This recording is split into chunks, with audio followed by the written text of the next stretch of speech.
Can colleges and universities help heal a backsliding democracy? Some see these institutions as culprits in the demise of democracy and point to students' sensitivities or professors' ideologies as reasons to lose faith in their contributions. I suggest instead that higher education in all its variety, from the Ivy League to community colleges, is well situated and ready to take on the challenges democracy currently faces.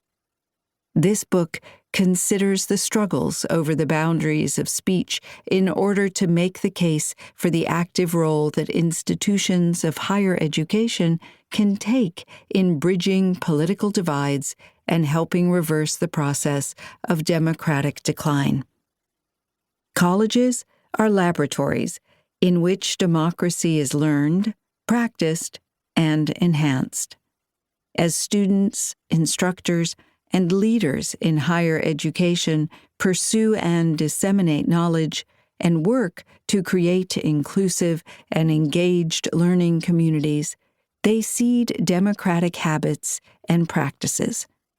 It is necessary to focus on the boundaries of speech on campus because of both the nature of work in higher education, where so much of the work involves speech, and the current state of democracy. We can understand and begin to address some of the most pressing challenges to democracy by paying careful attention to struggles over truth and to disagreements over belonging and inclusion. These controversies have taken center stage at many college campuses in recent years, especially in debates over the regulation and protection of speech on campus.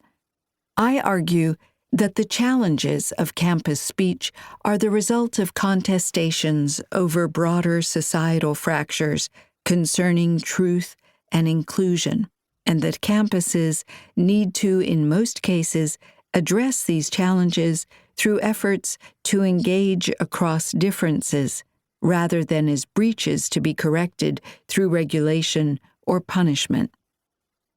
The boundaries of acceptable expression on a campus should be set by the mission of the institution, by the call to search for truth through shared work, and through the inclusion of diverse perspectives and voices in the process of inquiry. If a form of expression excludes some people on campus, it is the institution's responsibility to correct the outcomes of that speech. In the vast majority of cases, this does not mean censorship, firing, or canceling, but rather other types of action taken by the institution to ensure that equity and continued dialogue are both preserved. In this way, speech remains robust, while inclusion is reaffirmed and sustained.